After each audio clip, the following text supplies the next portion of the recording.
Hello friends, cooking રેસિપીસમાં તમારા બધાનું સ્વાગત છે। તો અહીંયા આપણે ગરમી શરૂ થોડીક થઈ ગઈ છે, તો અહીંયા ગરમીમાં પેટને ઠંડક આપે તેવું આપણે અહીંયા જ્યુસ તરબૂચનું બનાવીશું। તો અહીંયા તરબૂચનું જ્યુસ બનાવવા માટે 1 કિલો મેં વજનમાં જોઈએ તો તરબૂચ લીધું છે, તો તેનાથી 10 જેટલા આપણા ગ્લાસ બનશે જ્યુસના। અને આ જ્યુસ છે તમે એકદમ સરળ રીતે બનાવી શકો છો। ફક્ત 5 મિનિટમાં આ જ્યુસ છે તે બની જશે। અને અહીંયા આપણે કોઈ પ્રિઝર્વેટિવનો ઉપયોગ કરવાના નથી, નેચરલ અને કુદરતી એવું આપણે જ્યુસ બનાવીશું તરબૂચનું।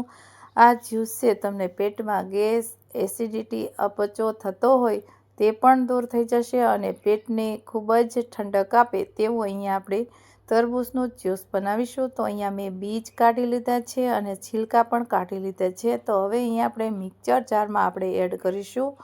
તો અહીંયા 2 ભાગમાં આપણે બ્લેન્ડર ફેરવી દઈશું મિક્સર જારમાં। તો અહીંયા આપણે થોડી ગળપણ માટે અહીંયા 1 ચમચી આપણે સાકર લીધી છે। સાકર છે તે પેટને તાસીરમાં ઠંડી હોય છે અને 1 ચમચી જેટલો આપણે અહીંયા લીંબુનું રસ લીધો છે। તો લીંબુ છે તે આપણે શરીરમાં એનર્જી આપે છે। અને 1/4 સ્પૂન જેટલું આપણે અહીંયા નમક એડ કર્યું છે। 1/4 સ્પૂન જેટલું આપણે સંચળ પાવડર એડ કર્યું છે, તેનાથી ગેસ અપચો હોય તે પણ દૂર થઈ જશે। અને અહીંયા આપણે મિક્સર જાર છે તેને બંધ કરી દઈશું અને હવે અહીંયા આપણે ફેરવી લઈશું। અમારી ચેનલમાં નવા આવ્યા હોય ને હજી સુધી ચેનલને સબસ્ક્રાઈબ ન કરી તો પ્લીઝ સબસ્ક્રાઈબ કરજો અને બાજુમાં આપેલી ઘંટી દબાવશો એટલે નવી રેસિપીના નોટિફિકેશન તમને સૌથી પહેલાં જોવા મળશે।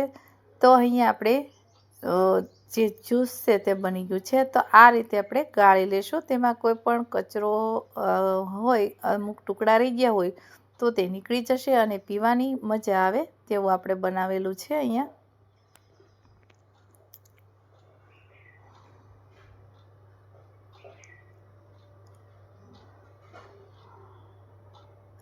અહીંયા આપણે કોઈ પણ કલરનો ઉપયોગ કર્યા વગર અહીંયા આ શરબત બનાવેલું છે જ્યુસ। તો આ જ્યુસ છે તે કુદરતી અને નેચરલ બનશે અને પેટને ખૂબ જ ઠંડક આપશે। જે ગરમી હશે તે ખેંચી લેશે અને એકદમ તમારા હાથ પગના તળિયા જે બળતરા થતી હશે તે પણ દૂર થઈ જશે। તો અહીંયા આવું તમે દરરોજ ઉનાળાની ઋતુમાં ઠંડુ જ્યુસ આવું તરબૂચનું બનાવો અને સર્વ કરો। તો અહીંયા આપણે બધા મસાલા એડ કરી દીધા છે। તો હવે સર્વ કરવા માટે આપણે ગ્લાસમાં એડ કરીશું।